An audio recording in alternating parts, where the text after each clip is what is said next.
So today I received the Wyze Robot Vacuum. I was one of the first 20,000 people that ordered one of these. It was $189. So we'll open it up and see what we got inside this thing.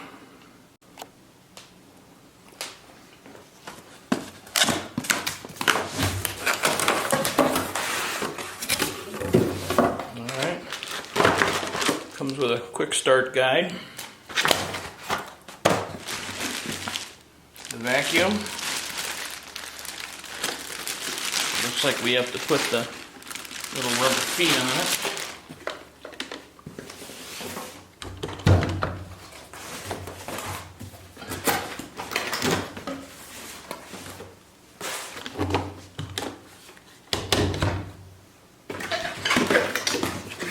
Inside here it looks like the charging station. The power cord. And it looks like a filter I'm going to have to put in it. Also in the box are the two, looks like little sweepers.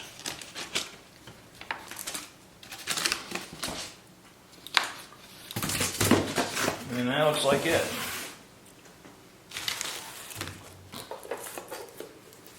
This has got a little protective cover on it, just to keep it looking nice. Of course, the cord's got a little plastic bag that comes with it.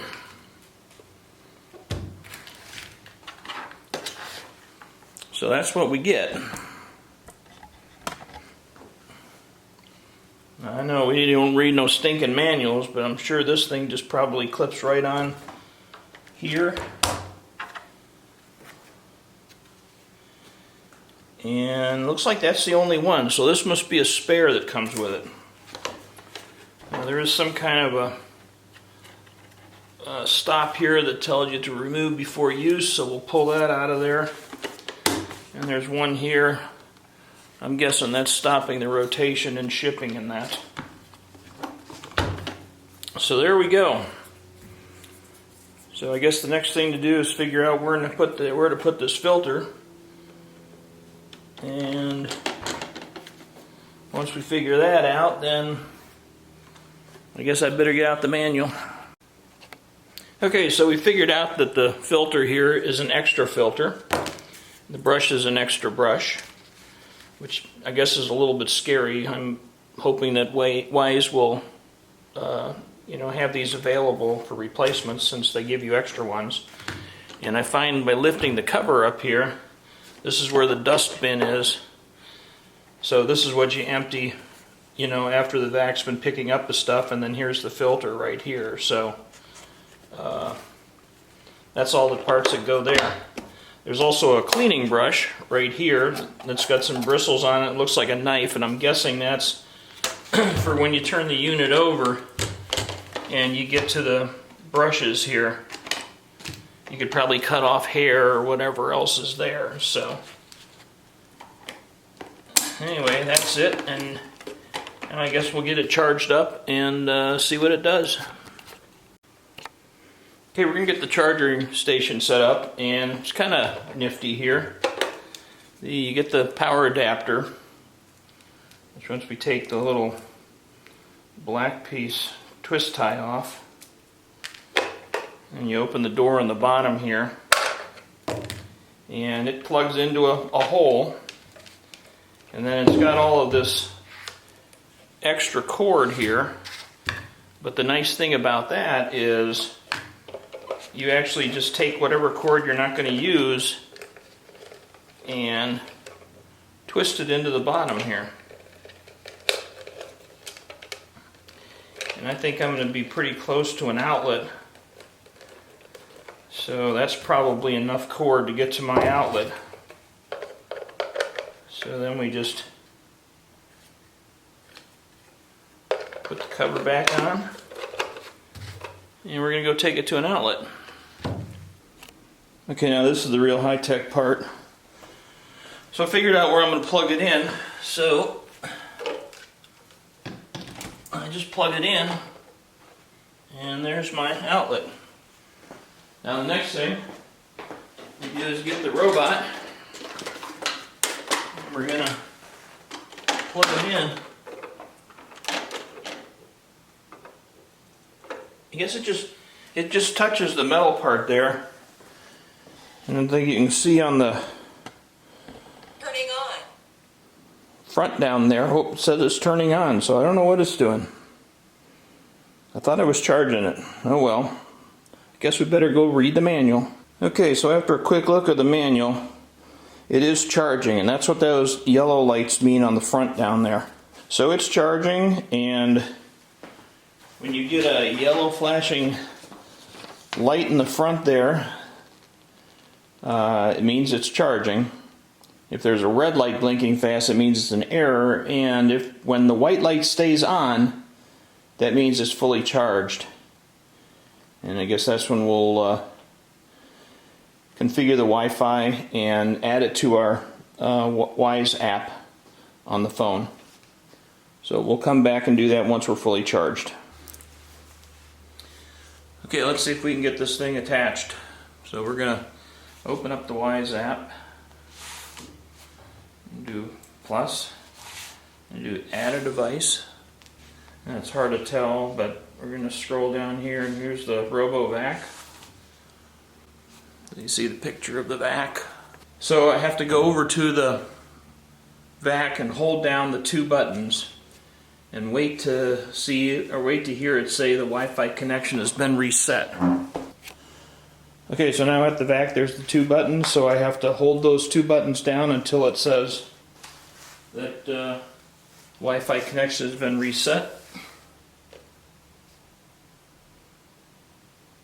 Wi-Fi connection has been reset. Awaiting network connection. Alright, so now we have that, so now we go back over to the app. Alright, now it's telling me to connect to my phone, which is really my iPad, and it's going to be the WVCR _ something, so we'll go choose that. Wait for it to come up, it's right here. So I'm selecting that now. And I'll go back to the Wyze app. Now it's connecting. It says this could take a minute.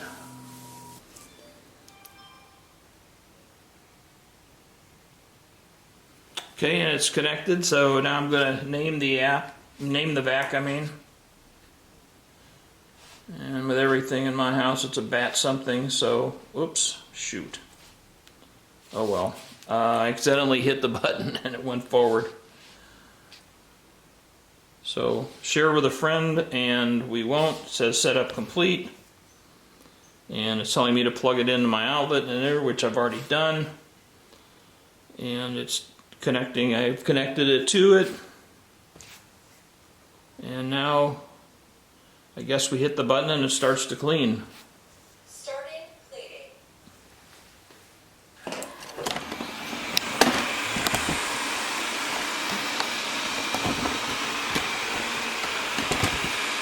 I had no idea what it's doing.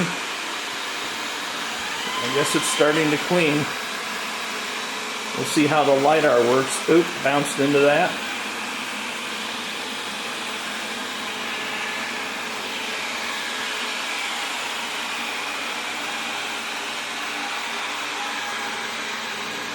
I think it's making a map right now of the room.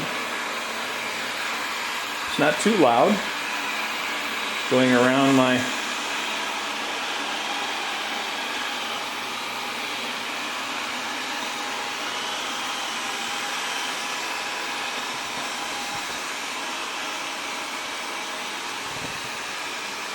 and so it goes. I'll have to play with it a little bit and see what it does. Okay, so I told it to stop. It went vacuuming for a while, and I told it to stop, and now it's returning to its charging station.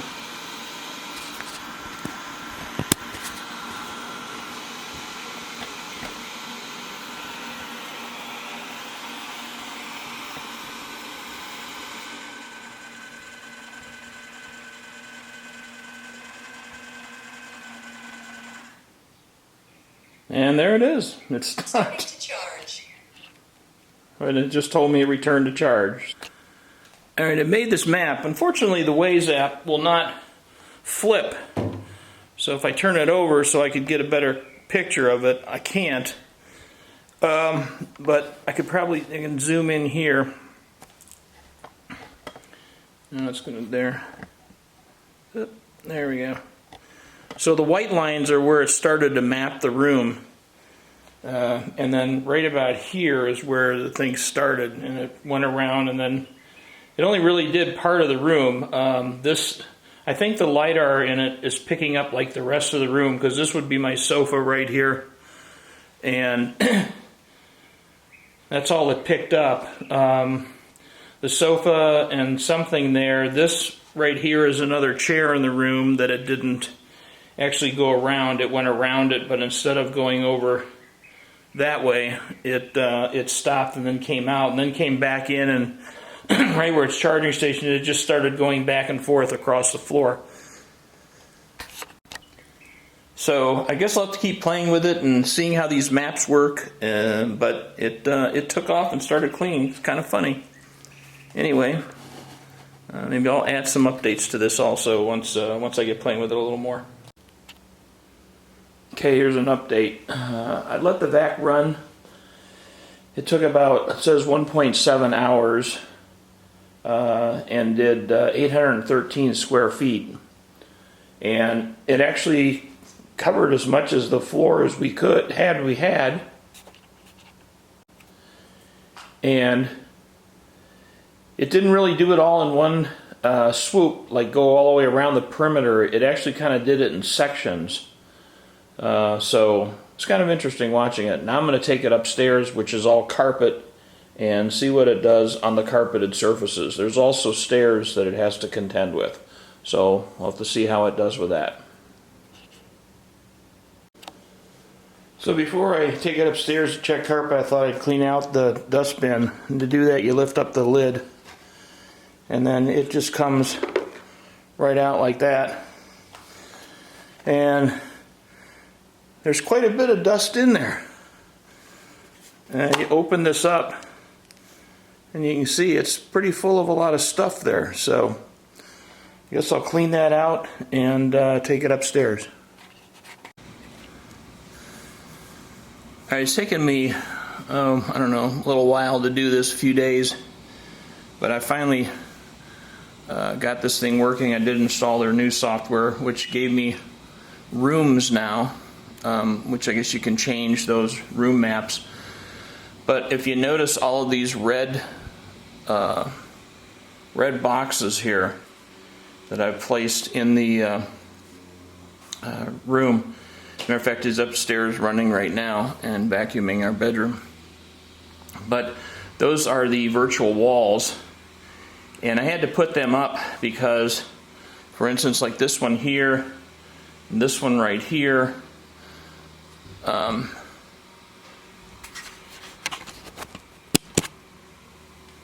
this one here, I know it was going out of focus when I put my finger there, and that one there. This one here, this is the steps. He gets hung up on a little thing right there, I think.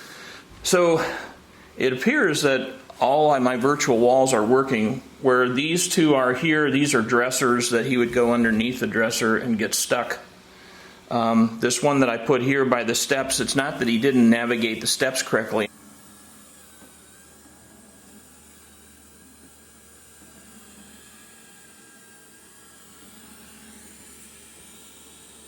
And not go flying off the steps. He did. However, my baseboard was a little bit short, and so when he made the turn around this area here, he fell, he got stuck. So every time he got stuck.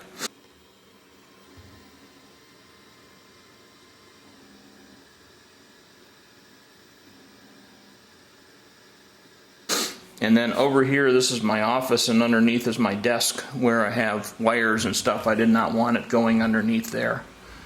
So it seems to be working okay now. And I'll give an update probably tomorrow, because I'm not going to vacuum again today.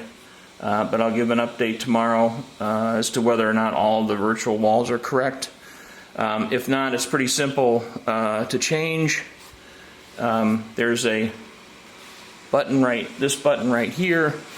In fact, I'll pause it right now. He's going to pause, and if I put on hit the virtual wall button, you can see all of the different virtual walls that I've created. And it's real easy to do it. There's a little, you can't really see that down there. There it is. This button right here, it says add a virtual wall, and you click on that and then it creates that, and then you size it this way and then you move it to wherever you want it. And when you're done, you just hit OK down here at the bottom. If you want to get rid of one of the walls, you just hit the trash can and it goes away. I'm just going to hit cancel, and then it'll start up cleaning again. So pretty simple to do. The one thing I wish it would do is I wish it would expand more. It only goes like that big because some areas you might have a really small virtual wall area, and it would be nice if the software would allow it to make it bigger, but it doesn't stay big. When you set it, this is as big as it gets. So you can make it, you can make it nice and small, but you can't make it, you can't make it nice and big.